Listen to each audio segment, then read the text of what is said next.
Hi, my name is Susan Blackburn.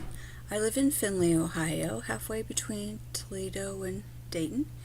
Um, I was a primary teacher many years ago. I taught the K through 3 grades and then skipped over and did some special education for a few years. And then I decided to be a stay-at-home mom for a long extended time while I was raising my 3 children. Now that they're older, I'm in my encore career. I started working again a few years back, and I'm at my 4th year at the Findlay Learning Center, which is an online blended learning environment. I am the elementary coach at our school.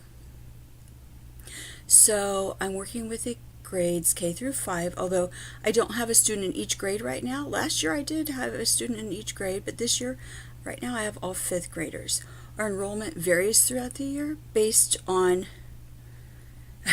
on what kids have decided. We're like the online alternative to going to like a K-12 or Ohio Connections Academy, but we are part of our Findlay City school system here. So it's a nice option for kids that want an online environment, yet want to be in a physical classroom with a teacher to help them out as they need help, as well as being around other classmates. So the kids are all working on their laptops at school, yet I'm there tutoring, grading, talking them through, teaching them the elements that are missing from the computer program, and assessing them. So it's a very interesting position. So like I said, I'm starting my 4th year.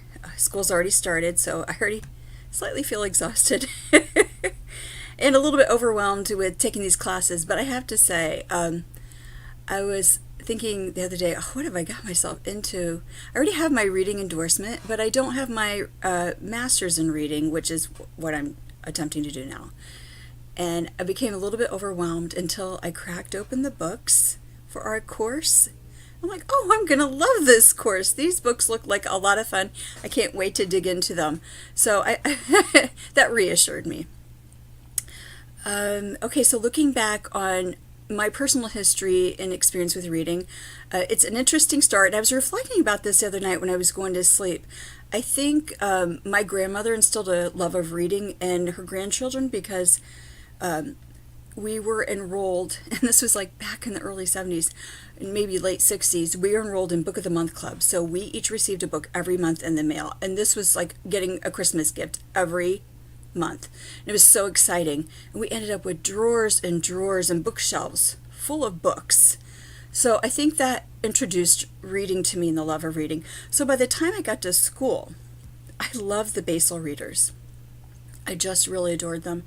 I remember even just loving the smell of these books.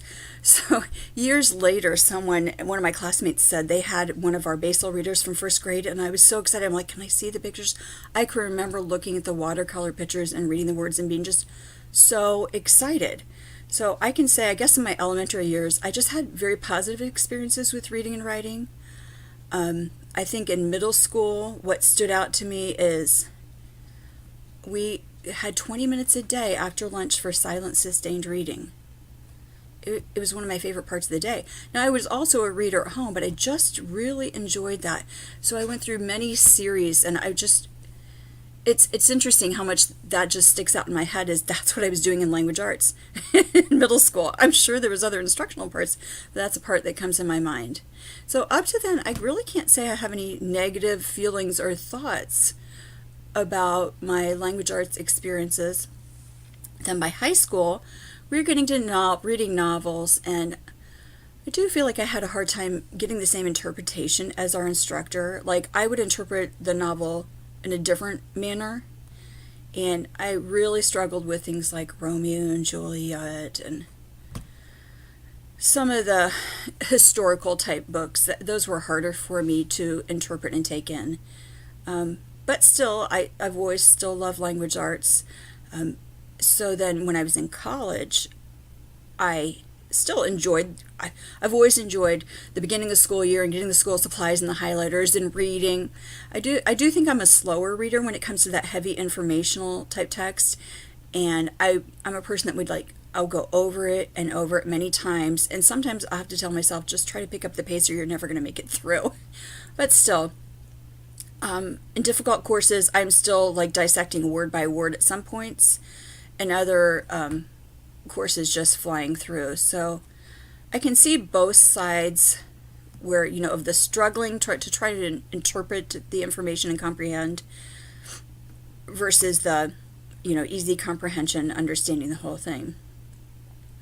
I can say in my graduate courses, some of the books have seemed more heavy. I really like the ones where I see the direct application and how I can use it, how I can apply these things.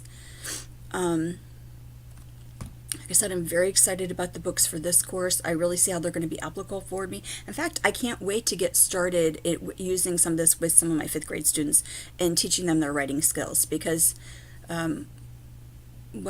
several of my students they very much struggle with writing. Actually, if I say we're going to start working on a writing, they just mentally are ready to turn off. So getting them engaged and active, I can see that happening and with the help of this course.